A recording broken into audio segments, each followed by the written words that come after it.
এই প্রোগ্রামটা মসজিদ কেন্দ্রিক। মসজিদ আল্লাহর ঘর। মসজিদ পৃথিবীর সব থেকে সেরা ঘর। পৃথিবীতে ঘর অনেক আছে, মসজিদ একটা ঘর, মাদ্রাসায় একটা ঘর, হসপিটাল একটা ঘর, আরো অফিস আছে, কারখানা আছে, এগুলো একটা ঘর, প্ল্যাটফর্ম একটা ঘর, রেলওয়ে স্টেশন একটা ঘর, এয়ারপোর্টে একটা ঘর, স্কুল একটা ঘর, কলেজ একটা ঘর, ভার্সিটি একটা ঘর। তারপরে তো মানুষের নিজস্ব ব্যক্তিগত আপনার আমার তিনার ইনার ওনার প্রচুর ঘর, কয়েক লক্ষ ঘর। পৃথিবীর প্রথম ঘর কোনটা, যা দিয়ে ঘর শুরু হলো, প্রথম ঘর কোনটা? তার আগে ঘর ছিল না। ঘর যে শব্দটা, বাড়ি যে শব্দটা, এটা একজনেরই প্রয়োজন, সেটা মানুষের। গরুর দরকার পড়ে না, ছাগলের দরকার পড়ে না, ভেড়ার দরকার পড়ে না, কুত্তার দরকার পড়ে না, বাঘ ভালুকের দরকার পড়ে না। তারা ঘরের চিন্তা করে না, মৌসুমের সঙ্গে লড়াই করে বনে জঙ্গলে জিন্দেগি কাটিয়ে দেয়। বাঁদরের ঘরের দরকার পড়ে না, শুধু মানুষের ঘরের দরকার। আর এই ঘরটা সৃষ্টি হলো কখন? পৃথিবীর প্রথম মানুষের নাম হলো আদম, দ্বিতীয় হলো হাওয়া। পুরুষ আগে এসছে, নারী পরে এসছে। পৃথিবীতে রাত আগে এসছে, ও আগাতাশা লাইলাহা ও আখরাজা দোহাহা। রাতের পেটে থেকে দিনের জন্ম হয়েছে। পৃথিবীতে পানি আগে এসেছে, পানির পেটের ভিতর থেকে আগুনের জন্ম হয়েছে। পৃথিবীতে বীজ আগে এসেছে, বীজের পেট থেকে গাছের জন্ম হয়েছে। এগুলো সব কোরআন থেকে বলছি আপনাদেরকে। তো এটা প্রথম, ওটা প্রথম, শুরু হলো এখান থেকে ওখান থেকে। তাহলে ঘর কোনটা পৃথিবীর প্রথম? কে বলবেন? আল্লাহ বলবেন। মাইক ম্যান নাই? এই বক্স গুলো বন্ধ করে দিলেই ভালো হয়, ভ্যার ভ্যার করছে। হ্যাঁ, আর তো আপনি বক্স দুটো বন্ধ করেন, তো বড় বড় গুলোকে ফুল বন্ধ করেন, একবার দেখি। মনে হচ্ছে মাথায় মারছে। এই এই বক্স গুলো সান বাড়ান, জানটা বাঁচলো। এই বক্স গুলোর জন্ম হয়েছে কেন জানেন? নদীর ধারে পিকনিক করতে যাবে, ডিজি বাজাবে আর নাচবে, তার লেগে। জঙ্গলে ডিজি বাজাবে আর নাচবে, ঢুকছু ঢুকছু ঢুকছু, এর কোনো মানে নাই। গানেরও মানে আছে, গান যদিও খারাপ তার মানে আছে, কিন্তু এখনকার গানের কোনো মানে নেই। ঢুকছু ঢুকছু ঢুকছু ঢুকছু ঢুকছু, অতি মাজা হিলেছে খালি ঢুকছু ঢুকছু। এখনকার ছেলেদের মাথা খারাপ হয়ে গেছে, এই সাউন্ডটাই থাকে। বক্স একবারে পারলে খুলে বাড়িতে দিয়ে আসেন, যদি কাছে বাড়ি হয়। একবারে দুটো দিবেন না।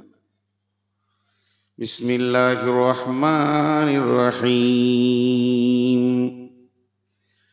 ইন্না আউওয়ালা বাইতিন উদিয়া লিন-নাসি লাল্লাযী বিবাক্কাতা মুবারাকাও ওয়া হুদাল লিল-আলামিন।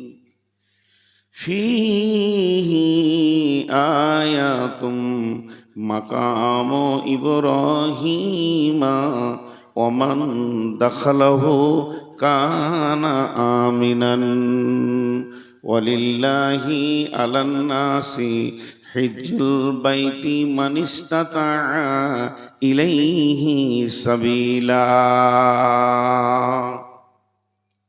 আবার দিলেন নাকি? দিয়েছি, আপনি না বলে শুনুন। তাহলে নিচে গলে দিয়েছেন, এগুলো বন্ধ করে দেন একদম ফুল। পৃথিবীর প্রথম ঘর হলো কাবা শরীফ। ওটা কখন শুরু হয়েছে? পৃথিবীতে মানুষ নাই, অথচ কাবার জন্ম হলো। মানুষ আগে আসেনি, ঘর আগে এসেছে। কাবা শরীফ কি করে বানালেন আল্লাহ? এর ডেট দুটো আছে। যত আমার বয়ান ভিতরে যাবে তত গভীরতা বাড়বে। আপনারা একটু ধৈর্য ধরেন, 10টা মিনিট ঘড়ি দেখলেন, 10 মিনিট পর আপনারা চলবেন। মোবাইলের লাইট বন্ধ করো, একদম লাইট চালু করবেন। 2টা তারিখ। কেউ বলছে হযরতে আদম আলাইহিস সালামকে আল্লাহ যেদিন জান্নাতে নিজের হাতে বানায় আদমের অবয়বটা, সেই দিনই ফেরেশতা পাঠিয়ে মক্কাতে ঘর বানালেন। কেউ বলছে না, আদমের জন্মের 2500 বছর পূর্বে কাবা শরীফের জন্ম হয়েছে। কাবার নাম কাবা কেন? কাবার নাম কাবা কেন? ফেরেশতারা কি আমাদের মতো দেওয়াল দিয়ে দরজা জানালা ফিটিং করে ঘরটা করেছিলেন? না, ফেরেশতাদেরকে পাঠানো হলো, যাও তোমরা মক্কা নামে একটা মরুভূমি, 72,000 পাহাড় আছে হুদুদে হারামের ভিতরে, 72,000 পাহাড় মক্কার হুদুদের ভিতরে, ছোট বড় করে একটা দুটা লাই, এক দুটা নয়, 20-50টা লাই, 72,000 পাহাড়। সেই পাহাড়ের মধ্যখানে একটা গভীর খাল, সেই খালের চাতালে তোমরা কাবাটা বানাও। তারা বানালো কেমন করে? কিছু বালু পাথর এমনি করে দিয়ে উঁচা করে কাঠ টাট দিয়ে চলে গেল ফেরেশতারা। ওটার নাম হলো কাবা। কাবার আবিধানিক অর্থ হলো গোড়ালি। গোড়ালি বুঝেন? এই যে পায়ের উঁচু হাড়টা আছে, এই তোমার কোনো ডিস্টার্ব আছে? এদিকে সরাও ক্যামেরা, ক্যামেরা সরাও এদিকে। Hot, hot. আমি একদম মানবো না, বন্ধ করো তুমি ক্যামেরা, এদিকে সরাও, একদম দাঁড়াবে না আমার সামনে, আমার কোনো দরকার নেই রেকর্ড করা। ঘর যাও, বুঝিয়ে দাও। দাঁড়িয়ে দিয়েছি, আমি কথা বলছি তো, ওর কোনো ইতস্ততা নেই, আমি যেন গাঁজা খেয়ে বকছি। এই উঁচুটাকে, গোড়ালিটাকে কাবা শব্দ ব্যবহার করেছেন আল্লাহ কোরআনে। কেমন করে? বিসমিল্লাহির রহমানির রহিম। ফাগসিলু উজুহাকুম ওয়া আইদিয়াকুম ইলাল মারাফিকি ওয়ামশাউ বিরুসিকুম ওয়া আরজুলুকুম ইলাল কাবাইন। কাবাইন বলতে আল্লাহ তাবারাক ওয়া তাআলা বলছেন, তোমরা উজুর সময় মুখটা ধোও, তারপরে হাতটাকে ধোও এই কোনায় পর্যন্ত, তারপরে মাথাটা মাসা করো, এবং তোমার এই যে উঁচু হাড়টা পর্যন্ত পাটা ধোও, ওইটাকে বলা হচ্ছে কাবা। আমার শরীরের কাবা হচ্ছে গোড়ালিটা। তেমনি পৃথিবীর বুকে ইন্না আউয়ালা বাইতিন উযিয়া লিন্নাসি, নিশ্চয়ই প্রথম ঘর হলো মানুষের জন্য, বিবাক্কাতাম মুবারাকা, মক্কা মুকাররামাতে, মক্কা মুকাররামায় সেটা বানানো হলো উযিয়া লিন্নাসি ওয়া হুদাল লিল আলামিন, সারা পৃথিবীর জন্য সেটাকে হেদায়েতের কেন্দ্রবিন্দু বানানো হলো। কি বললাম আপনাদেরকে? ঘর এসেছে আগে। তা আল্লাহর কি ঘরের দরকার আমাদের মতো? আল্লাহ যে, যিনি আমাদের মাবুদ, যিনি আমাদের হায়াতের মওতের মালিক, তার কি ঘরের দরকার? সে কি আমাদের মতো আসবাবের উপরে ভরসা করে থাকে? তার বিছানা দরকার, খাটের দরকার, আলমারির দরকার? জি না, সমস্ত আসবাব থেকে তিনি মুক্ত। তাহলে ঘরটা আল্লাহ নিজে বানালেন কেন? আল্লাহর ঘরের কি দরকার? আল্লাহ তাবারাক ওয়া তাআলা বলছেন, ঘরটা আমার, ইন্না ওয়ালা বাইতি, ঘরটা আমার, আমি বানিয়েছি আমার ঘর, উযিয়া লিন্নাস, সারা পৃথিবীর মানুষের জন্য বানিয়েছি। ঘরের মালিক আমি, কিন্তু ঘরটা ব্যবহার করবে কে? মানুষরা করবে। সারা পৃথিবীতে যত মানুষ জন্ম নেবে তাদের জন্য ওই ঘরটা বানিয়েছি। জি, কত সুন্দর কথা বললেন আল্লাহ। তা আমাদের কি দরকার? আজকে এই গ্রামটা কোন থানার আওতা? আপনাদের থানার নাম কি? মানিকচক। মানিকচক থানাটা যত বড়, থানার অফিসটা অত বড়, বলেন? মানিকচক থানাটা কয়েক বর্গ কিলোমিটার হবে, কিন্তু থানার অফিসটা দেখা যাবে যে 200-250 বিঘে জমির ওপরে, সেটা কি 100 বিঘে জমির উপরে কি 50 বিঘে জমির উপরে আছে। তো গোটাটা আবার থানা নয়, অভিযোগের জায়গা নয়। ওই থানার ভিতরে পুলিশের থাকার জায়গা আছে, আর কিছু আছে, আর কিছু আছে, আর কিছু আছে। তার মধ্যে অভিযোগের একটা কাউন্টার আছে, যেখানে পুলিশের পরাক্রমে ডিউটি থাকে।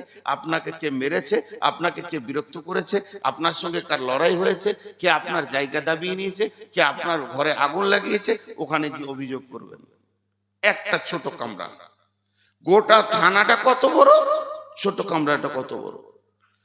আল্লাহ তাবারাক ওয়া তাআলা বলছেন, যদি আমি পৃথিবীতে আমার ঘরটা না বানাই, তাহলে মানুষ রূপী যে প্রাণীটা রয়েছে, এরা যখন কোনো সমস্যায় পড়বে, তার রবের কাছে গিয়ে কাঁদবে, রবকে বলবে, রবের যদি ঘরই পৃথিবীতে না থাকে, অভিযোগ করবে কার দরজায় গিয়ে, এর জন্য আমি ঘরটা বানালাম। সারা পৃথিবীর মানুষ ওই ঘরের দরজায় এসে আমার কাছে অভিযোগ করবে।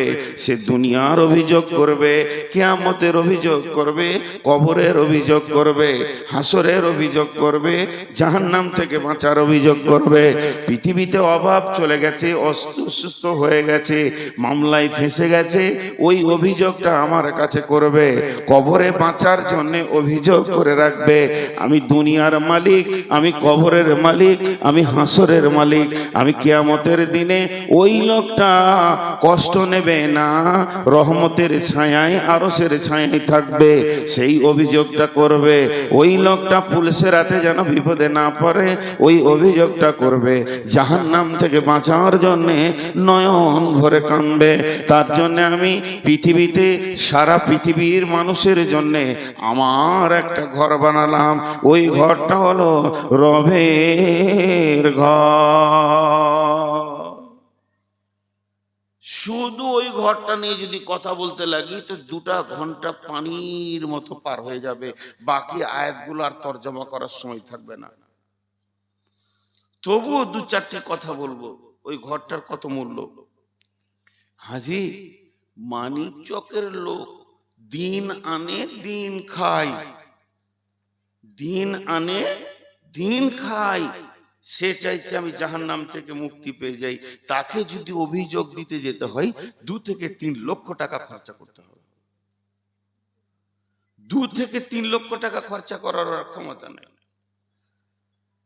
বন্ধুরা আমার, তাফসীরের মধ্যে এসেছে, কাবার ওপরে প্রতিদিন, কাবার ওপরে প্রতিদিন 360টি রহমত নাজিল হয়। আর ওই রহমত সারা পৃথিবীর যত আল্লাহর ঘর আছে বন্টন হয়ে যায়। আজকে যে চত্বরে আপনারা বসে রয়েছেন, যার বারান্দা শেষে আমি বসে রয়েছি, এই ঘরটার নাম বাইতুল্লাহ। এটাও হলো আল্লাহর ঘর। কিন্তু এগুলো কেবলা লয়, এগুলো রুকনে করা আছে। রুকন, রুকন মানে হচ্ছে কেবলা মুখী করা আছে। ভারতের লোক পশ্চিম দিকে সাজদা করে, সুদানের লোক পূব দিকে সাজদা করে, নাইজেরিয়ার লোক উত্তর দিকে সাজদা করে, মদিনার লোক দক্ষিণ দিকে সাজদা করে। মানে মেন কাবা হলো মক্কায়, সারা বিশ্ব তাকে কেন্দ্র করে সাজদা করছে। চারিদিক থেকে আল্লাহ বানিয়েছেন তার ঘর, আল্লাহ বানিয়েছেন তার ঘর। এটা সিস্টেম। এবার আপনারা যে মসজিদ বানাচ্ছেন, চলে আসি ওই কাবা থেকে, ওখানে আর থাকছি না। ওই কাবা নিয়ে কথা বলতে গেলে কথা শেষ হবে না। এবার এই মসজিদটা কেমন মসজিদ? বিসমিল্লাহির রহমানির রহিম। ওয়া আন্নাল মাসাজিদা লিল্লাহি ফালা তাদউ মা'আল্লাহি আহাদা। وأن المساجد لله فلا تدعوا مع الله أحدا। এটা মসজিদ কার ঘর? সবাই একবার বলি হালকা করে, কার ঘর? আল্লাহর ঘর। এই ঘরটা মাস্টারের, এই ঘরটা ডাক্তারের, এই ঘরটা হাজি সাহেবের, এই ঘরটা ইমাম সাহেবের, ওই ঘরটা অমুক, এটা আমার, এটা মোজাম্মেলের ঘর, এটা আব্দুল সালামের ঘর। আর যখনই আঙুলটা এইদিকে দিব, এই ঘরটা কার ঘর? এই ঘরের মালিকের নাম কি? মানিক চকের লোক এত দুর্বল, টেনশন আছেন নাকি? একবার মুখ খুলে বলেন এই ঘরের মালিকের নাম আল্লাহ। এবার আল্লাহ কি বলছেন? বিসমিল্লাহির রহমানির রহিম। ওয়ান্নাল মাসাজিদা লিল্লাহি ফালা তাদউ মা'আল্লাহি আহাদা। বিশ্ববাসী শুনে নাও, এই ঘরের মালিক আমি, এই ঘরটার সমস্ত মালিক সত্য আমার। এই ঘরটা যদি মানিক চকের লোক একাই জায়গা দিয়েছে, 1 কোটি টাকার জায়গা, ঘরটা বানাতে 1 কোটি লেগেছে, 2 কোটি টাকা দিয়ে আপনি মসজিদ বানালেন। আপনার নিজের জায়গা, আপনার আব্বার জায়গা, দলিল রেকর্ড পর্চা আপনার বাপের নামে, আপনার নিজের নামে। আর ঘরটা বানাতে গিয়ে যে 1 কোটি টাকা খরচা হয়েছে ওটাও আপনার নিজের। এবার ঘর হলো আপনার। ঘর বানানোর পর যখনই ঘরে নামাজ শুরু হয়ে গেল, আজান হয়ে গেল, আজানের পর যখন নামাজ শুরু হবে, তখন ঘরটার মালিকানা সত্ত্ব আপনি হারিয়ে ফেললেন। দুনিয়াবি কাগজ রেকর্ড পর্চা ঠিক রাখার জন্য আপনার নামটা থাকবে, কিন্তু অন্তরের দিক থেকে এই ঘরটার মালিক হয়ে গেল আল্লাহ।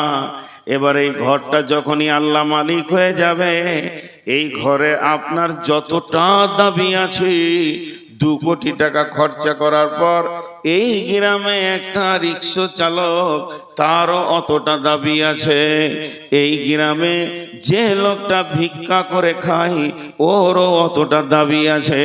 আপনি 2 কোটি টাকার সম্পত্তি লাগিয়েছেন, আর আপনার দাবি থাকবে না। আমার বাড়ি বর্ধমান, যতটা দাবি নিয়ে আপনি মসজিদে নামাজ পড়বেন, অতটাই দাবি নিয়ে আমিও মসজিদে নামাজ পড়ব। যেমন আল্লাহ আপনার, তেমন আল্লাহ আমার। আমি আল্লাহর ঘরে ঢুকেছি, অতএব আপনার মাথা নত করে আমি চলব না। এই ঘরটার ভিতরে একটা নিতার আইন চলবে।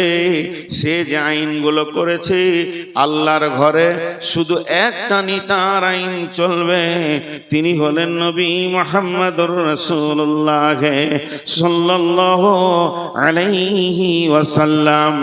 আর এই ঘরে যখন আপনি আসবেন, ওই দরজায় যখন ঢুকবেন, বাথরুম সেরে উজু করে যখন মসজিদের ভিতরে ঢুকে যাবেন, ফালা তাদউ মা'আল্লাহি আহাদা। খবরদার এই ভুলটা তুমি করিও না, তোমার রবের সঙ্গে অন্য কাউকে ডাকবে না। এখানে একজন কি ডাকবে? ওয়ান্নাল মাসাজিদা লিল্লাহ।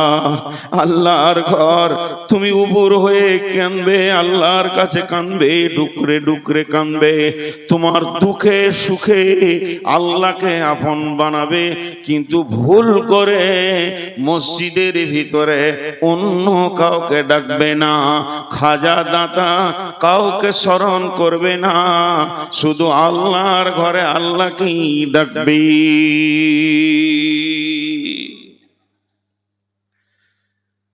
দুঃখের সঙ্গে দুটো কথা বলবো। শুধু আপনারা দোষী নন, আমিও দোষী। আপনারা যদি 1% দোষী, তো আমি 99% দোষী।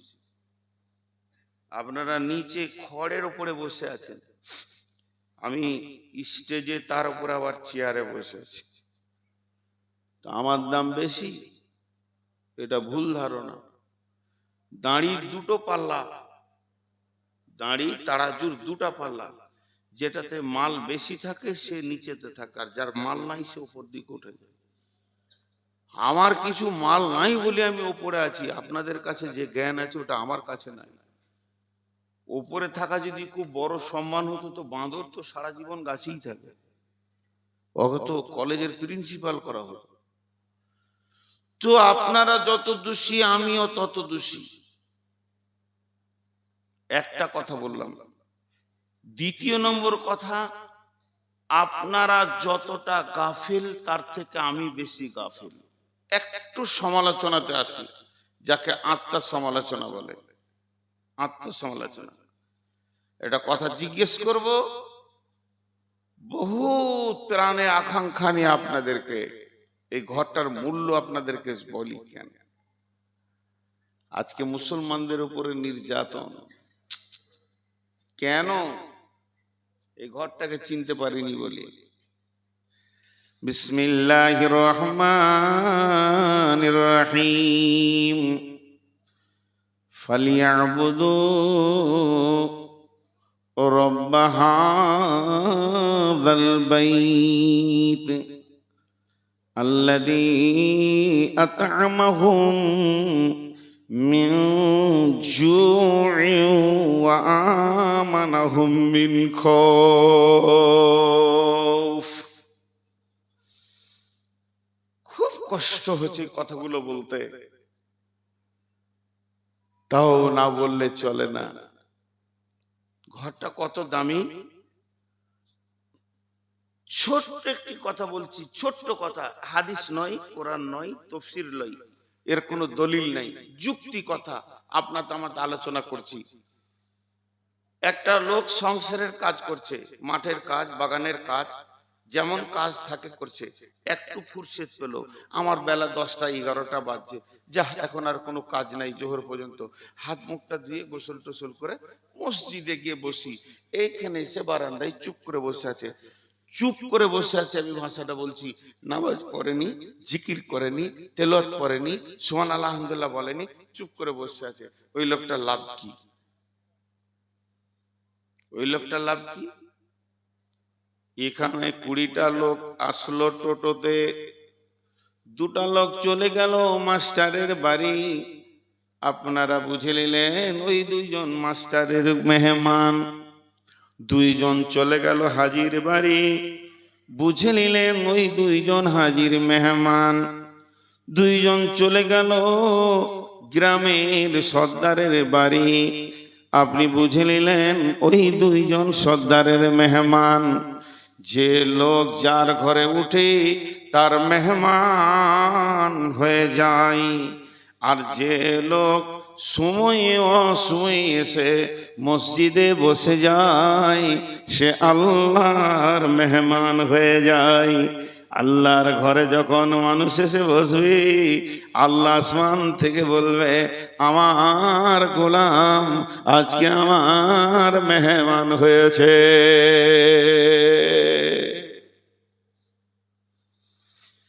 আর যখন বাড়িতে মেহমান আসে, দেখবেন বাড়ির মালিক ঘুরছে ফিরছে, কাজ করছে, আর একবার করে মেহমানের দিকে নজর দিয়েছে। শ্বশুর এসেছেন, খালা আম্মা এসেছেন, আর ফুপু এসেছেন, বারবার নজর পড়বে আমার মেহমান এসেছে, হৃদয়টা বড় হবে। যে লোক মসজিদে বসে থাকবে আল্লাহর নজরটা বারবার তার দিকে পড়বে, আল্লাহর হৃদয়টা ভরে যাবে। আমার গোলাম পৃথিবীর কোথাও বসেনি, চায়ের দোকানে বসেনি, গাছের নিচে বসেনি, আড্ডাখানায় বসেনি, ক্লাবে বসেনি, গীবত করেনি, বরং আমার ঘরে এসে বসে আছে। আল্লাহর রহমতের দৃষ্টি পড়বে, আর আল্লাহর একটা রহমতের দৃষ্টি আমার আপনার জীবনের গুনাহটা মাফ হয়ে যাওয়ার জন্যে যথেষ্ট হয়ে যাবে। অতএব বন্ধু, যখন অবসর পাওয়া যাবে, পৃথিবীর কোনো আড্ডাখানাকে গ্রহণ না করে মসজিদে এসে চুপ করে বসে থাকা অনেক ভালো। যদি নামাজ পড়তে পারেন বোনাস বেড়ে গেল, যদি তেলাওয়াত করতে পারেন আরো বেড়ে গেল, যদি আপনি সুবহানাল্লাহ আলহামদুলিল্লাহ ওয়ালা ইলাহা ইল্লাল্লাহু আল্লাহু আকবার জিকির করেন, তাহলে তো আরো বেড়ে গেল। আপনার বোনাস বাড়তি রইল, নেকি বাড়তি রইল। শুধু চুপ করে বসে থাকলে এত বড় ফ্যাসিলিটি পাওয়া যাবে।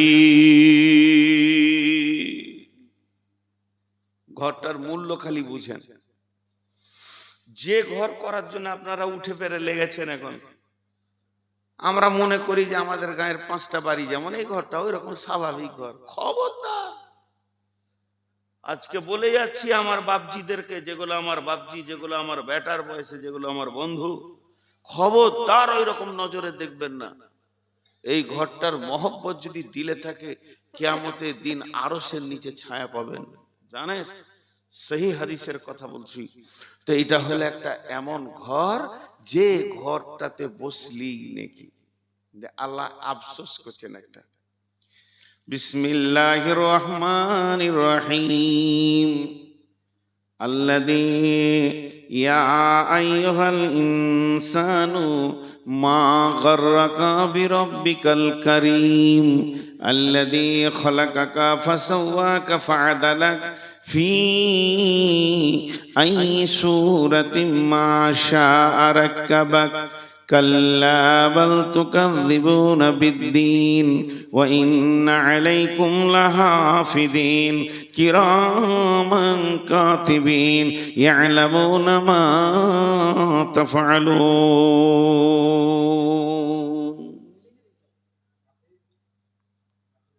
জি,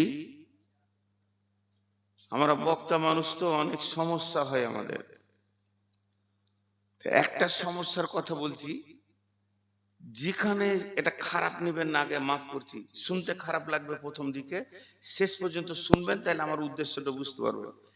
যেখানে সেখানে কারোর সঙ্গে দেখা হয়ে গেল, যেমন আমি মালদাতে 3 জন স্টেশনে নেমেছি, হাসতে হাসতে মুসাফা করছে, আসসালামু আলাইকুম, ভালো আছেন? আচ্ছা, আমি চিনতে পারবো? আমি চিনতে পারবো? সসম্ভব বললাম, হ্যাঁ ভালো আছে। একটা ছেলে বলছে, আমাকে চিনতে পারছেন? আমাকে চিনতে পারছেন? আমাকে চিনতে পারছেন? ওর উদ্দেশ্য যে আমি ওকে বলি যে হ্যাঁ তোমাকে চিনি, তোর কলিজাটা বড় বড়। তো কি আর বলবো, তোমার নাম? বলছে আমার নাম খলিলুর রহমান। দাবা বলছে, আমাকে চিনতে পারছেন? বলে হ্যাঁ চিনতে পারছি, তুমি খলিলুর রহমান। কি করব, দম ধরে ওইটাই বললাম। অতি খুশি হলো। ও কোন গায়ের, কোথা বাড়ি, কিছুই চিনি না। এই ভেজাল যেখানে সেখানে হয়, মানে বহু লোক দেখে। এবার একটা খারাপ কথা বলছি যুক্তি দিয়ে বোঝানোর জন্য, এটা না বললে উপায় থাকে না। ধরেন আমাকে কেউ ঝলঝলিয়ে আপনাদের মালদা টাউন স্টেশন থেকে গাড়ি করে নিয়ে এলো, এই ছেলেটা আবার আমাকে গাড়ি করে আগিয়ে দেবে। ভাই, আপনারা যে টেনশনে আছেন, আমি ওই টেনশনে আছি। মানে আমার ঘরের 2 জনকে ডিলিট করা হয়েছে, এই বেঈমানদের চক্রান্ত, ওদিকে আমি আর যাচ্ছি না। তা আমাকে কোর্ট ধরতে হবে, আর কি করতে হবে, এইসব চিন্তা ভাবনা চলছে গ্রাম থেকে। তো ও আনলো দিয়ে আসলো, আনলো দিয়ে আসলো, মাঝে কোথাও 1 কাপ চা খাওয়ালো। ওর মন ভরে গেল বাড়িতে এসে, যে আমি একটা বর্ধমানের মৌলবীকে আনলাম আর রেখে এলাম। খুব খুশি, খুব খুশি। হঠাৎ ওই ব্যক্তি কোনো কাজে বর্ধমান গেছে, তোর মন বলছে খালি মৌলবীকে দেখা হবে নাকি রে, দেখা হলো তো ভালো হতো, মৌলবীর সাথে দেখা হবে নাকি কে জানি, হলে তো ভালোই হতো। ঠিক বর্ধমানের প্ল্যাটফর্মে ও নেমেছে, আর আমিও বর্ধমান কোন কাজে গেছি করছি। ও হাসতে হাসতে হ্যাঁ আসসালামু আলাইকুম, আমি সালাম না করে পালিয়ে গেল। ওর মনটা কেমন হবে? এই জায়গাটা বলেন, খালি এই জায়গাটা অনুভূতি দিতে চাইছি, ওর মনটা কেমন হবে? আরে বেঈমান, কোন মৌলবী রে? আরে বেঈমান, এমন করে গাড়ি করে আনলাম, আবার রেখে এলাম, চা খাওয়ালাম, নাস্তা খাওয়ালাম, আমাকে মুসাফাতা করলি না। হালাকের সত্য কথাটা কি, ওকে আমি চিনতেই পারিনি, ওরকম 20খানা ধরছে আর বছরে কয়েকশো দেখছি, আমি চিনতে পারিনি। আমি বলছি আবার কেন বিরক্ত হচ্ছে, আমার ট্রেন ছাড়তে চললো, আমি দৌড়ে ধরতে গেলাম। কিন্তু একবার তর্কের খাতিরে খারাপ কথাটা বলবো। খারাপ কথাটা কি, তুই আমাকে গাড়ি করে এনেছিস, রেখে এসছিস বলে তোকে আমাকে চিনতে হবে নাকি, সারা বছর গোলামি করবো তোর? কত খারাপ কথা। তোকে আমি সারা বছর চিনে রাখবার, তোকে যেখানে দেখা হবে আর তোকে মুসাফা করতে হবে আর তোর প্রশংসা করতে হবে নাকি তুই এক কাপ চা খাইছিস, এক কাপ চায়ের এত মূল্য? জি ভাই, আপনি যদি কাউকে এক কাপ চা খাইয়ে থাকেন, তার কাছ থেকে একটা ভালো ব্যবহারের আশা করেন। শেষ কথাটা বলছি, আপনি যদি কাউকে এক কাপ চা খাইয়ে থাকেন, তার কাছ থেকে ভালো ব্যবহারের আশা করেন। এবার চলেন, আল্লাহ তাবারাক ওয়া তাআলা বলছেন, ইয়া আইয়ুহাল ইনসানু মা গাররাকা বিরাব্বিকাল কারীম আল্লাযী খালাকাকা ফাসাওয়াকা ফাআদালাক ফি আইয়ি সূরাতিম মা শাআ রাক্কাবাক কাল্লা বাল তুকাযযিবুনা বিদ্দীন। এবার ওই উদাহরণের সঙ্গে মিলান। আল্লাহ আমাদেরকে কি দিয়েছেন? যতটি লোক বসে আছেন, বইটার নাম হচ্ছে সৃষ্টির বিস্ময়। বইটার লেখক হচ্ছে গোলাম আহমদ মর্তুজা, আমাদের বর্ধমানের। বইটা পড়ে দেখবেন, আপনার এলাকায় উনি অনেকবার এসেছেন। সৃষ্টি বিস্ময়, 2-3টি বলবো, গোটা দেহটা বলতে গেলে এখানেও 2 ঘন্টা লেগে যাবে। মানুষের যে মগজটা আছে, এই মগজ বিজ্ঞানী তৈরি করতে পারবে না। যদি সেন্সার দিয়ে একটা মগজ তৈরি করে, বর্তমান বিজ্ঞানীরা বলছে যে মগজের মতো কাজ করবে যদি তৈরি করি, তা মাথাটা তাল গাছের থেকেও বড় হবে, এত কম্পিউটার ওখানে ভরতে হবে। আর একটা মগজ বানাতে আমাদেরকে খরচা হবে 15 কোটি। 1500 কোটি। তাহলে আল্লাহ আপনাকে একটা মগজ দিয়েছে, ক টাকা দাম ধরবেন ধরেলেন? জিবে 1.5 লক্ষ কোষ আছে, ক টাকা দাম ধরবেন ধরেলেন? চোখে 25-50 হাজার লেন্স আছে। এই যে মোবাইলে ক্যামেরা, এই রকম ক্যামেরা চোখে বসানো আছে 50 হাজার। কেবল এই যে লাগানো আছে, এরকম কেবল লাগানো আছে 50 হাজার। কানে 15 হাজার করে 30 হাজার মাইক্রোফোন আছে। কে দিয়েছেন? আল্লাহ। আর প্রতিদিন সকাল হলে আল্লাহ প্রত্যেকটা মানুষকে 3 কোটি টাকা দেয়। কালকে সকাল হবে, সবাইকে 3 কোটি টাকা করে দেবে। বলে কেন? বিজ্ঞানীরা বলছে একটা মানুষ 24 ঘন্টায় আল্লাহর যে অক্সিজেনটা খরচা করে, এটা বানাতে গেলে 3 কোটি টাকা লাগবে, তারপরেও এত ভালো হবে না। তাহলে এতগুলো দেয়। আপনি আমাকে এক কাপ চা খাইয়েছেন, তাই আপনাকে আমাকে সালাম করতে হবে। আল্লাহ এতগুলো দিয়েছে। আল্লাহ আফসোস করছে, 1 মিনিটের জন্য মনে মনে ধরেলেন আল্লাহ এই বারান্দায় বসে আছে। 1 মিনিটের মনে আল্লাহ আসতে পারবেন, ক্ষমতা আছে। রসুল পারবে না, আল্লাহ হাজির নাজির হতে পারবেন, আল্লাহর ক্ষমতা আছে। কিন্তু আমি বোঝানোর জন্য বলছি বসে আছে। আর মাইকে বলছে, হাইয়া আলাস সালাহ।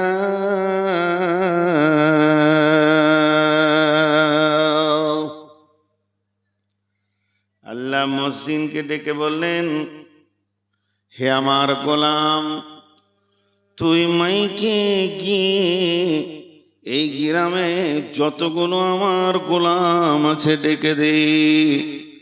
মুয়াজ্জিন আল্লাহর হুকুম শুনে ডাকতে লাগলো, আর বিড়ি ধরিয়ে দিয়ে টাকুনোর নিচে কাপড় দিয়ে রাস্তায় হেঁটে চলে যাচ্ছে। আল্লাহ এখান থেকে দেখছে আর আফসোস করছে, আর বলছে, গোলাম রে, প্রতিদিন তো তোকে আমি 3 কোটি টাকা দিই, তোর পেছনে আমার আরো খরচা আছে। একটা সূর্যের খরচা কত, কত ভোল্ট থাকলে সূর্য এত আলো দেবে? তোদের জন্য বানালাম রাতের উদ্রতা, রাতের আর্দ্রতা, তোদেরকে দিয়ে শীতল ঘুম দিলাম, তোদেরকে ঘুমের মতো আরাম দিলাম, তোদের সমস্ত সিস্টেমকে আমি বানালাম। আমি রব এত কিছু করার পর আমি ডেকে তোদেরকে পাচ্ছি না, আমার সামনে দিয়ে চোখের সামনে হেঁটে চলে গেলি, আর আমি দরজায় দাঁড়িয়ে দাঁড়িয়ে দেখলাম গোলাম আমার আসবে, কিন্তু তুই এলি না। গোলাম রে, আমি তোদের কি করেছি বল?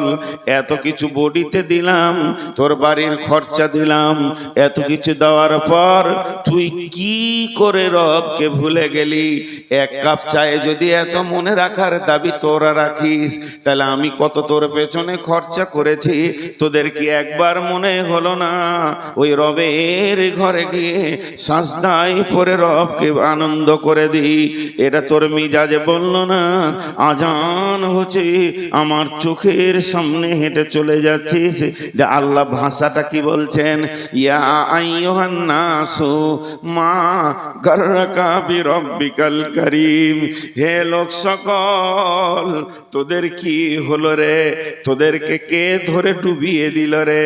তোদের রব পবিত্র রব, তোদের মহব্বতের প্রেমিক রব, রব্বিকাল কারীম, মা গাররাকা বিরব্বিকাল কারীম, তো রবের কাছ থেকে তোকে কে ছিনিয়ে নিল?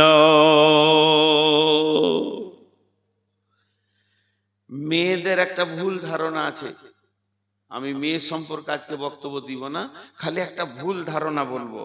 ভুল ধারণা, 100তে 100 ভুল ধারণা। মা বেটা মহব্বত খুব হয়, আর বাপ বেটি খুব মহব্বত হয়। বেটি বাপকে ভালোবাসে, বেটা মাকে ভালোবাসে। এই ভালোবাসা দিতে দিতে দিতে দিতে একদিন বেটার বিয়ে হয়ে যায়। বিয়ে হয়ে বাড়িতে বউ আসে, তখন বেটা নতুন বিয়ে হয়েছে, ইয়ং ছেলে, বউয়ের পেছনে একটু বেশি সময় দেয়। মা দুবার ডেকে সাড়া পায়নি, তখন মা বলবে, বহুটা আমার বেটাকে কিনে নিলে, আমার কলিজার টুকরাটাকে কিনে নিলে, আমার পেটের ফসলটাকে কিনে নিলে। এটা ভুল ধারণা, কেউ কিনে নেয় না। ওটা প্রেমের নজরে দেখলে আপনিও দেখবেন, যে কাজ ওর বাপের সঙ্গে আপনি করেছেন ওই কাজ বউ আপনার বেটার সঙ্গে করছে, তাই মহব্বত, এটাকে কিনে নিলে বলতে হয় না। কিন্তু এটা আমি উদাহরণ হিসেবে নিলাম। তো আল্লাহ বলছে, আমি এত কোটি টাকা তোর পেছনে খরচা করে তোকে আমি আমার বানাতে পারলাম না। তোকে বাগান কিনে নিলে, ব্যবসা কিনে নিলে, তোকে দুনিয়া তোকে পাগল বানিয়ে দিলে, তুই আমার আজান শুনেও আসছিস না। এই পর্যন্ত আল্লাহ বলেনি। এর পরের একটা কি বলছে দেখেন, আল্লাযী খলাকাকা ফাসাওয়াকা ফাআদালাক, الذي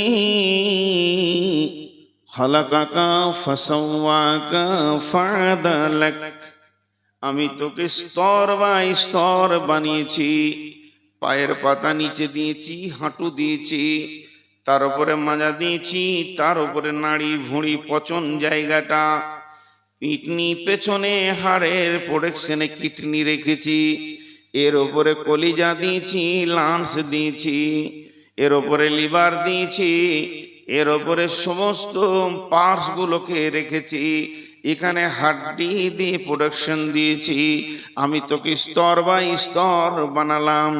শুধু এতটুকু করিনি রে গোলাম, তাকিয়ে দেখ, ফি আইয়ি সূরাতিম মা শাআ রাক্কাবাক, তোর বাহ্যিক চেহারাটা চামড়ার কভার দিয়েছি, কিন্তু ভুরু দিয়েছি, চোখের পাতা দিয়েছি, চোখের তারা দিয়েছি, তারার ভিতরে মণি দিয়েছি, দুই ধারে কান দিয়েছি, নাক দিয়েছি মধ্যখানে।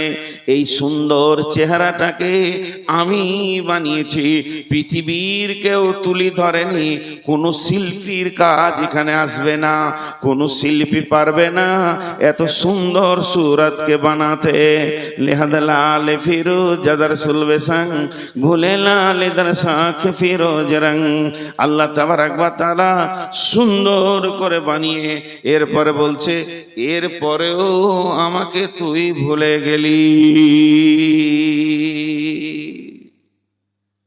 এরপরও যদি তোকে নামাজের কথা কেউ বলে, তো এখনকার লোকের বুদ্ধি বেশি, তো এমনি করে বলে নামাজ পড়া ভালো, পারছি না, পারবো, দেখি শুক্রবার থেকে ধরবো। আল্লাহ জানো খুব ভিখারি হয়েছে, তোর বাপের গোলাম, তুই শুক্রবার থেকে ধরবি, আল্লাহ বিরাট উপকার হয়ে যাবে। আল্লাহ আল্লাহ আল্লাহ আল্লাহ আল্লাহ। এই ঘরের মালিক এতগুলো দিয়েছে আমাদেরকে। এই ঘরের মালিক আর একটা কথা কি বলছে দেখেন, বিসমিল্লাহির রহমানির রহিম, ওয়া আয়াতুল লাহুমুল আরদুল মাইতাতু। ঘুমাচ্ছেন কেন?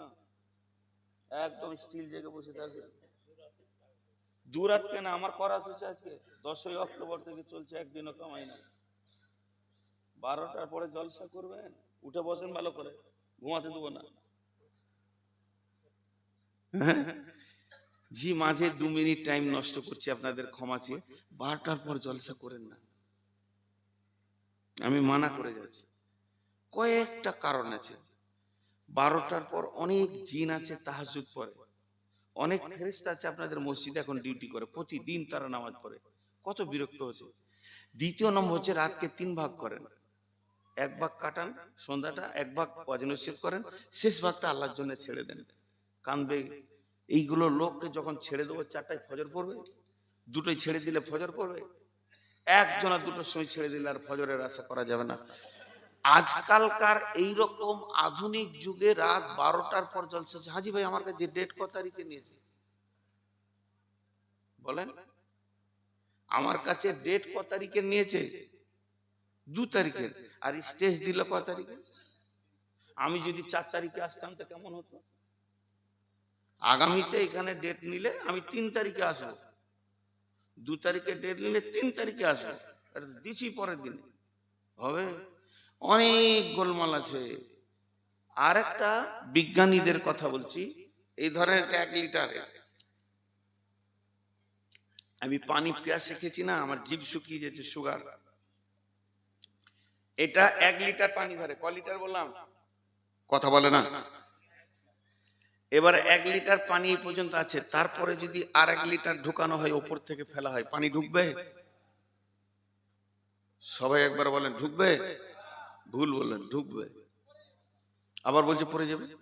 ঢুকবে কিনা? ওপর থেকে ফেলবো, গদ গদ গদ গদ গদ গদ করে ঢুকবে, একবার নিচে পর্যন্ত যাবে, দেখা যাবে, থাকবে না। ঢুকবে কিন্তু থাকবে না। রাত 12টার পর জলসা করলে মানুষ বুঝবে, বুঝছেন আপনারা? কালকে থাকবে না, মাথায় উড়ে যাবে। ব্রেন একটা সফটওয়্যার। আর সব থেকে বড় কথা, যদি আমি জানতাম যে আমাকে 12টার পর দিবে, আমি আসতাম না। আসসালামু আলাইকুম ওখান থেকেই ঠুকে দিতাম। এবছর 4টা জালসাকে ঠুকেছি ওরকম, আসসালামু আলাইকুম বলছে 11:30টায় দেবো, বুঝি নিচ্ছি 11:30টায় যে বলবে সে 1:30টায় দেবে। বক্তারা যত ওয়াদা খেলাপ করে, তার থেকে কমিটিরা বেশি করে। যদি লিখিত লেনতে দিতে পারবো কোন জালসায় কি করেছে আমার সঙ্গে। যাক, ওটা কথা নয় আজকে, শুধু এতটুকু আপনাদেরকে বললাম, 12টার পর জলসা করিয়েন না, মন চাইলে করবেন। আমি তার ডিএম লই যে আমার কথা মানতে হবে, এসপিউ লই। আমি একটা যুক্তি কথা শরীয়তের বললাম, করেন না, মন গেলে করবেন, চালান ফজর পর্যন্ত, অসুবিধা নেই। এখন যে কথাটা বলছি, তাহলে আমিকে আপনি 1 কাপ চা খাইয়েছেন বলে আপনাকে আমাকে মনে রাখতে হবে, এই দাবিটা করছেন। তা আল্লাহ এতগুলো দেওয়ার পর আল্লাহর দাবি নাই যে তাকে মনে রাখতে হবে? ভাইরা আমার, আল্লাহ তাবারাক ওয়া তাআলা সূরা ইয়াসিনের ভিতরে বলছেন, গোলাম গোলাম রে,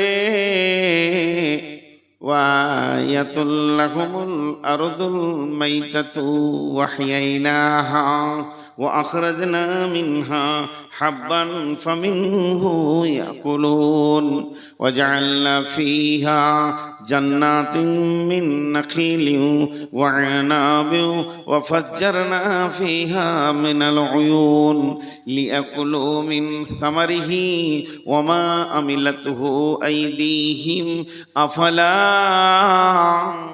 ইয়াশকুরুন। এই বেঈমানদের বেঈমানি তুলে ধরেছে আল্লাহ। হাজি, জমিনকে আল্লাহ প্রতি বছর মেরে দেয়, আবার প্রতি বছর জীবিত করে। কোরআনে কয়েক জায়গায় আছে, এক জায়গাতে নেই।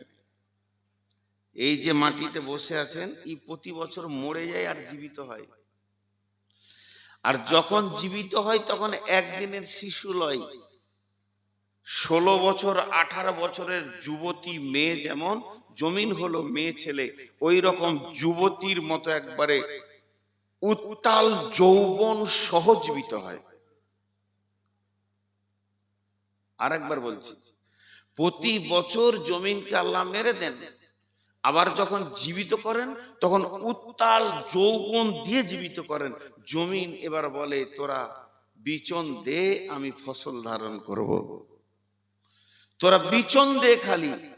যেমন 18 বছরের মেয়ে উত্তাল যৌবন নিয়ে পৃথিবীতে আসে, খালি পুরুষের কাছ থেকে বিচনটা চাইও ফসল ধরে নিতে পারবে, তেমনি এই জমিন যৌবনটি আছে, ও খালি বিচনটা চাই। ওইটা আল্লাহ সূরা ইয়াসিনে বলছেন। আল্লাহ এমন বললেন কেন? তাহলে এই বলাটার ভেতরে আল্লাহর শুকরিয়া আদায় করতে হবে। নামাজ পড়িস না তোরা, শেষকালে আল্লাহ বললেন। সেটা কেমন? আমার দাদি অতি সুন্দরী মেয়ে, দেখতে অতি ভালো, তাকে ব্যবহার করেছে কে? দাদা। দাদিকে ব্যবহার করেছে দাদা, তার পরিবর্তে দাদি ফসল দিয়েছে, আমার ফুফিদেরকে দিয়েছে, আব্বা বাপ চাচারা যজন আছে ওদেরকে দিয়েছে। এখন দাদা মারা গেছে, দাদি বেঁচে আছে। দাদির বয়স চলছে 103 বছর 4 বছর, কিন্তু চলে হেঁটে ফিরে খাওয়া দাওয়া করে। এখন যদি দাদিকে বলি, দাদি একটা চাঙ্গা সুন্দর পুরুষ দাদা এনে তোমাকে দিচ্ছি, তুমি আর দুটো চাচা দাও, পারবে? বলেন পারবে? আমি যুক্তি কথাতে বুঝাতে চাইছি। আমার দাদি বেঁচে নাই, আজ থেকে 20 বছর আগে 30 বছর আগে মারা গেছে। আমি যেটা বুঝাতে চাইছি, আমার দাদি কি জবাব দেবে? দাদি বলবে, ভাইয়া যৌবন আল্লাহ দিয়েছিলেন, যৌবন আল্লাহ নিয়ে নিয়েছেন। যে শক্তিতে সন্তান পৃথিবীতে আসে ওই শক্তিটা আর নাই। তোমার দাদা যে কালের মানুষ, সেই কালের জমি আমি ছিলাম, তাই আমি জন্ম দিতে পেরেছি। এখন আমাকে রিজেক্টের খাতায় লিখে দাও, আমাকে অচল খাতায় রেখে দাও, আমার দ্বারা আর ফসল ধরার কাজটা হবে না। তাহলে একটা মেয়ে নির্দিষ্ট কালে সন্তান দেন, আবার নির্দিষ্ট কালে সন্তান দেবে না জবাব দেয়। হে পৃথিবীর মানুষ, হে মানিকচকের মানুষ, হে মালদার মানুষ, তোমার বাড়ির মেয়েটা জবাব দিল, তোমার দাদিজি নানিজি জবাব দিল, কিন্তু একবার ভেবে দেখো, এই ধনমাল ছিল তোমারও দাদার, সে মরে গিয়ে আজ হয়েছে বাবার। বাপের মালেতে তুমি ওয়ারিশ হইলে, কাল ছেলে ওয়ারিশ হবে, তুমি মরে গেলে। তোমার পদ্দাদা যে জমিটা চাষ করে ভুট্টা নিয়েছে, ধান নিয়েছে, আলু নিয়েছে, পেঁয়াজ নিয়েছে, তোমার দাদা ওই জমিটাই চাষ করে ধান আলু পেঁয়াজ নিয়েছে। তারপরে তোমার বাপ সেই জমিতেই ফল মেরে আলু পেঁয়াজ ভুট্টা পাট নিয়েছে। তারপরে ওই জমি তুমি চাষ করছো, তুমি মরে গেলে তোমার বেটা চাষ করবে। জমিন কোনোদিন বলবে না হতভাগারে আমি বুড়িয়ে গেছি, আর ফসল দিতে পারবো না। আল্লাহ বলছেন, তোর ঘরের বিবিটা বুড়িয়ে গেল, আর ফসল দেবে না, কিন্তু আমি জমিনকে প্রতি বছর মেরে দিয়ে নবযুবতী বানাই, প্রতি বছর যেন নতুন নতুন উর্বর ধারণ করে, আর সেই জমি থেকে হয় ফল ফ্রুট, আপেল আঙ্গুর সবজি শাক সব রকম ফসল ফলায়। আমি কত তোদের ভালোবাসি, শুধু ফল ফ্রুট দিই না, ফাজ্জারনা ফিহা মিনাল উয়ুন, এই জমির তলদেশে সুন্দর মিনারেল ওয়াটার দিয়ে দিয়েছি, পানি, যে পানিটা বিশুদ্ধ পানি, পৃথিবীর কেউ এত সুন্দর পানি দিতে পারবে না। সেই পানিটাকেও তোরা তুলে খাস। শুধু এটা পানি নয়, আর একটা গাছ, সেই গাছটা এত মোটা, তার ভিতরে পাইপ নাই, কোনো নল নাই, কিন্তু তার ফলগুলোর নাম ডাব। ডাবের ভিতরে গিয়ে দেখবি সুন্দর পানির ব্যবস্থা করেছি। অমা আমিল্লাতুহু আইদিহিম, তোরা যেগুলো যেগুলো খাস সেগুলো তোদের হাতে বানানো নয়। সারা পৃথিবী যদি এক জায়গায় বসে যাস, একটা আমার গাছের মতো আম বানাতে পারবি না। সারা দুনিয়ার বিজ্ঞানী যদি বসে যাস, আমার গাছের সরিষার মতো একটা সরিষা বানাতে পারবি না। তোরা যতই চেষ্টা কর, আমার গাছের ফসলের মতো তোরা বানাতে পারবি না।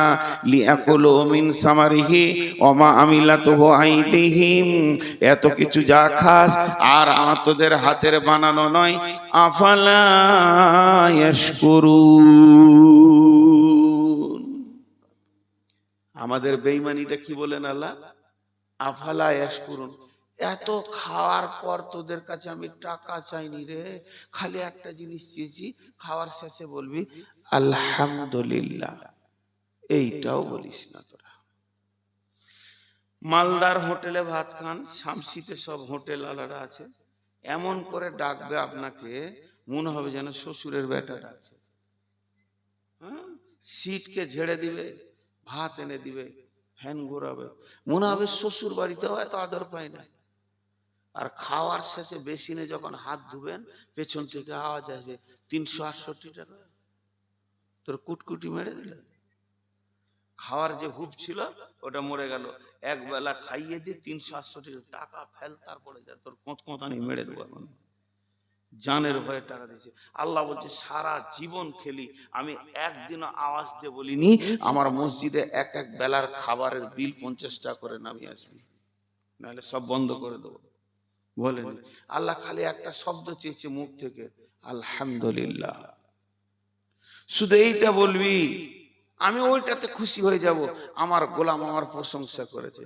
আল্লাহ বলছে আফালা ইয়াশকুরুন, তোরা এইটাও বলিস না। কি রে বাপ, ওটা কি আছে? হ্যাঁ, কি হবে ওটা? আচ্ছা, এই এই চোখের সামনে এগুলো থাকলে বায়ান হবে না? মুখ তো পানি আছে, পেছনে রাখো, ওখানে রাখো, পিঁপড়া হবে দিকে ওদিকে রাখো, ওখানে রাখো, ভালো জায়গায়। ওটা দেখি তো পানি খেতে মন দিচ্ছে। আচ্ছা, এখন জালসা থাক, খাওয়া দাওয়াটা ছেড়ে নি সবাই মিলে। আল্লাহ ছোট্ট জিনিস চাইলেন। আপনারা আমার কথাটা বুঝতে পারছেন? তাও তো হ্যাঁ না দিচ্ছে না। আমি কি বুঝবো বলেন?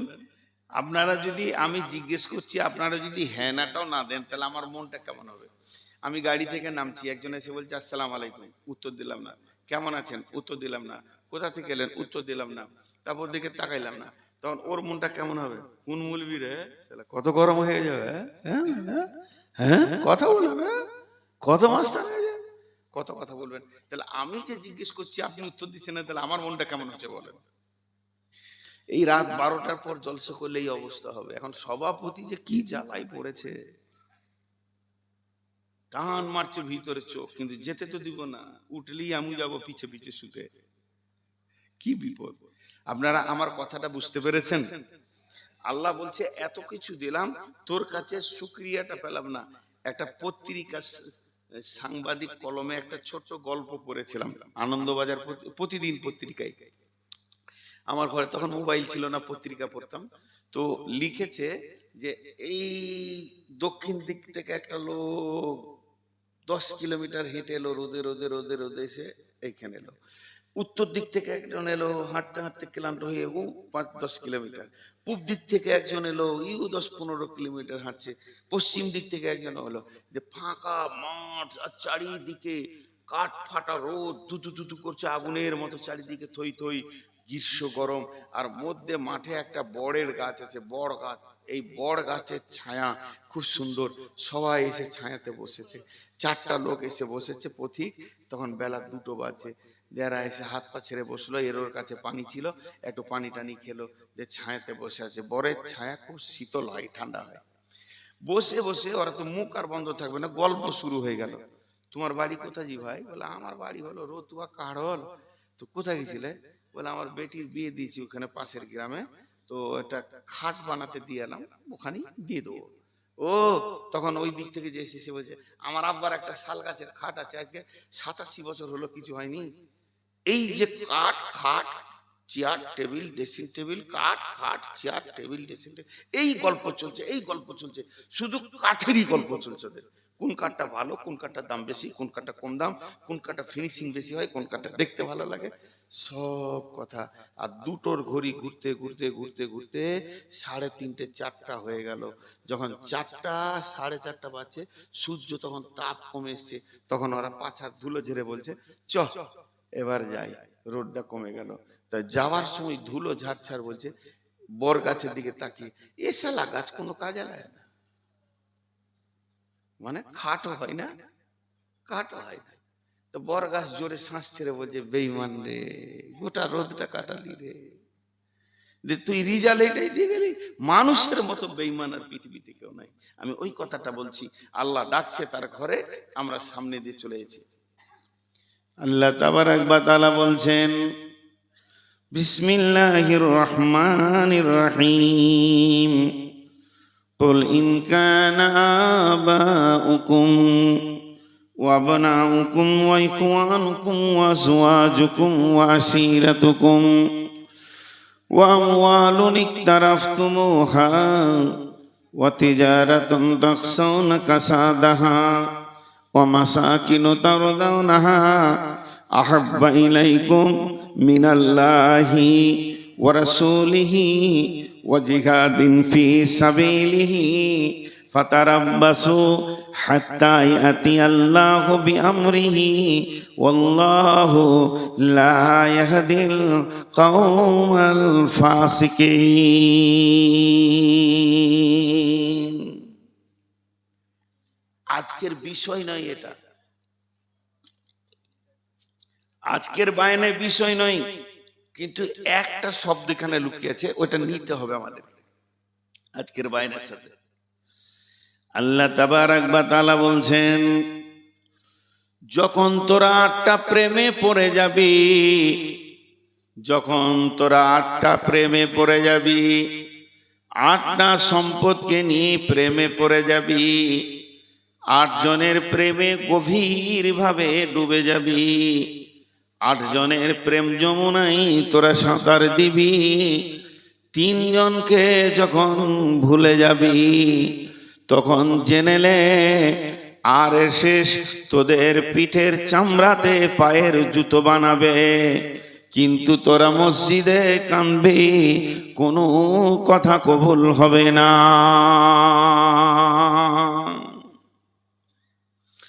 সেই 8টা কি? বাপের মহব্বত, ভাইয়ের মহব্বত, সন্তানের মহব্বত, বন্ধু বান্ধবের মহব্বত, বিবির মহব্বত, সঞ্চিত মালের মহব্বত, চাকরি বাকরি ব্যবসা বাণিজ্যের মহব্বত, আর যে ঘরটা তুই বানিয়েছিস ওই ঘরের মহব্বত। আরেকবার গুনেলেন, এক বাপের আব্বার মহব্বত, ভাইয়ের মহব্বত, সন্তানের মহব্বত, বিবির মহব্বত, বন্ধু বান্ধবের মহব্বত, যে ঘরটা বানিয়েছিস ঘরের মহব্বত, সঞ্চিত মাল ব্যাংক ব্যালেন্স আছে তার মহব্বত, চাকরি বাকরি ব্যবসা বাণিজ্যের মহব্বত। এই 8টা মহব্বতে যখন তুই ডুবে যাবি, 3 জনের কোনো মূল্য থাকবে না, তোর কাছে শুধু মাথায় থাকবে, মুখে থাকবে, কাজে মহব্বত দেখাবি না।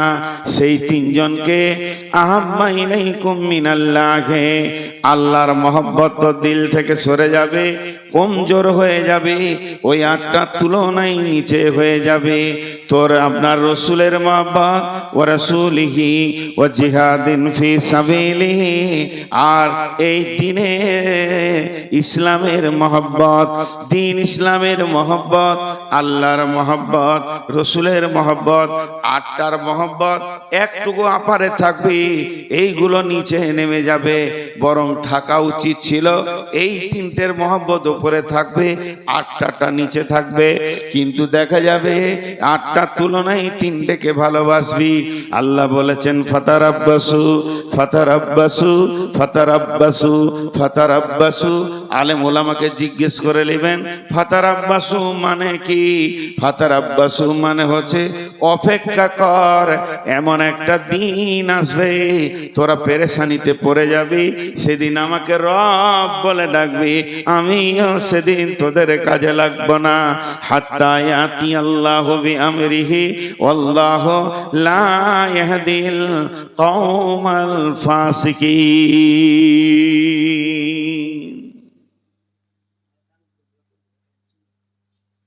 এইখানে গাড়িতে আমি বসেছি, বাড়ি চলে যাব, আর আপনাদের এখানকার একটা ছেলে যে আমার গালে একটা চড় মেরে দিল। আরেকবার বলছি, আমি গাড়িতে বসেছি, গাড়ি স্টার্ট হয়ে গেছে, ড্রাইভার টানতে বাকি আছে, একটা ছেলে যে আমার গালে একটা চড় মেরে দিল। ওকে খালি আমি একটা শব্দ বললাম, ঠিক আছে। এটা তর্জমা কি করবেন? এই ঠিক আছে এটার মানে কি? ও মেরেছে ঠিক আছে, বলেন মেরেছে ঠিক আছে? কথা বলে না এতগুলো লোক, তো ছেড়ে দি, কি খামোকায় আমাকে নিয়ে রাত জাগছেন? কত উত্তর না দিলে ভালো লাগবে ভাই। ঠিক আছে মানে কি? মেরেছে ঠিক করেছে? ঠিক আছে মানে হচ্ছে মৌকা যদি আমিও পাই বুঝিয়ে দেব। এই মসজিদের পাশে পাশে ঘুর ঘুর করছে। বিশ্বনবী বলছেন, মাস আমার দুটি ওসিয়ত শুনে নাও। আল্লাহর রাসূল নবী মুহাম্মদুর রাসূলুল্লাহ সাল্লাল্লাহু আলাইহি ওয়াসাল্লাম মুআজ বিন জাবালকে 10 খানা ওসিয়ত করেছিলেন। আউসানি রাসূলুল্লাহ সাল্লাল্লাহু আলাইহি ওয়াসাল্লাম বিআশরি কালিমাতিন।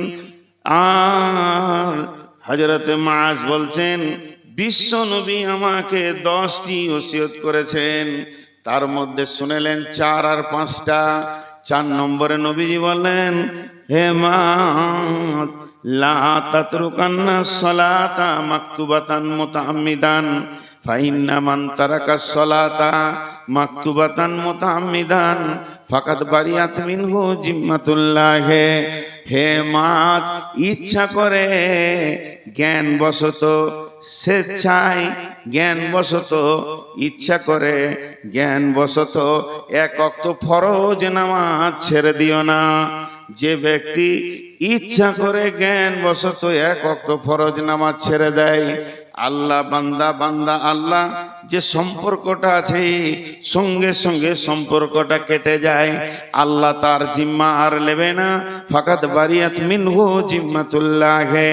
বন্ধুরে আমার, যে মেয়েটিকে আমি বিয়ে করেছি, মেয়েটি আমার স্ত্রী এবং তার আমি স্বামী, মেয়েটার সাথে আমার প্রেম দড়িতে বাঁধা আছে, তাকে আমি মহব্বত করি, তাকে আমি ভালোবাসি, তাকে মহব্বতের নজরে দেখি।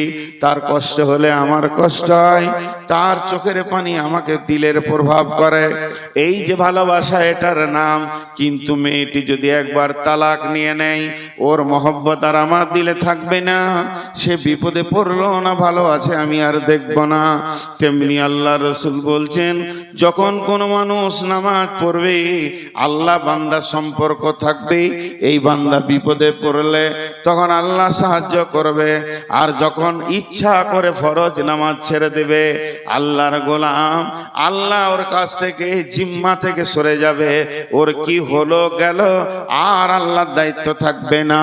পশ্চিমবঙ্গের মুসলমান আজকে আর আমরা আল্লাহর নাই, আল্লাহর নাই। যদি আমরা আল্লাহর হতাম, তাহলে বেঈমান সরকারকে বাঁচিয়ে রেখে আল্লাহ আমাদের উপরে অত্যাচার দিতেন না। তার কারণ হচ্ছে আমরা নামাজ ছাড়তে ছাড়তে এমন জায়গায় পৌঁছে গেছি যে আল্লাহর কাছ থেকে সরে চলে গেছি। এখন আমরা বেঈমান বেশি হয়ে গেছি। মুসলিমে কয়েকজন নামাজি আছে, এদের জন্য আল্লাহ পরবর্তী নবীজি পরবর্তী ওসিয়ত করছেন, ওয়া ইয়াকা ওয়াল মাসিয়া ফা ইন্না বিল মাসিয়াতি হাল্লুন সাকাতুল্লাহ। এই গ্রামে 1000 লোক, 1000 লোকের ভিতরে 5 ওয়াক্তের নামাজি রয়েছে 150 জন। তাহলে গাঁটা বেঈমান ঘোষণা হয়ে গেল, বেঈমানরা ভোটে জিতে গেল, আল্লাহর গজব এখানে আসবে, এদের উপরে পেরেশানি চলবে, এদের মনের বিরুদ্ধে নবীজি বলছেন বাদশা আসবে। যখন মানুষ দিন ছেড়ে দেবে, ওদিকে আল্লাহও কানেক্ট ছেড়ে দেবে। এরা মসজিদে কানবে, দোয়া কবুল হবে না, তাসের আড্ডায় লুডোর আড্ডায় সময় কাটাবে, মসজিদে সময় দেবে না। তখন আল্লাহ এমন জাতিকে দাঁড় করিয়ে দেবে, মুসলমানের পিঠের চামড়া তুলবে। এবার আপনারা বলবেন ওই 150 জনের কি হবে? আমরা না হলে পাপী, আমাদের হতে পারে, তবে ওই 150 জনের জন্য নবী বলছেন ওয়া ইয়াকা ওয়াল মাসিয়া ফা ইন্না বিল মাসিয়াতি হাল্লুন সাকাতুল্লাহ। ওই 150 জনকে নবীজি বলছেন মাছ, ওদেরকে শুনিয়ে দাও, যখন পূব দিকে কালো মেঘ উঠবে, ঘন কালো মেঘ পূব দিকে উঠেছে, যে লোকটা ধান শুকাতে দিয়েছে, ভুট্টা শুকাতে দিয়েছে, চাউল শুকাতে দিয়েছে, গম শুকাতে দিয়েছে, জল শুকাতে দিয়েছে, ওই ব্যক্তি তাড়াতাড়ি মালগুলো গুটিয়ে শহরের মধ্যে ভরে নেবে। কেন? পূর্ব দিকে কালো মেঘ উঠেছে, গর্জন ছেড়ে যেন সনসন করে পানি আসছে, তাড়াতাড়ি এগুলো গোটাও। মেঘ দেখলে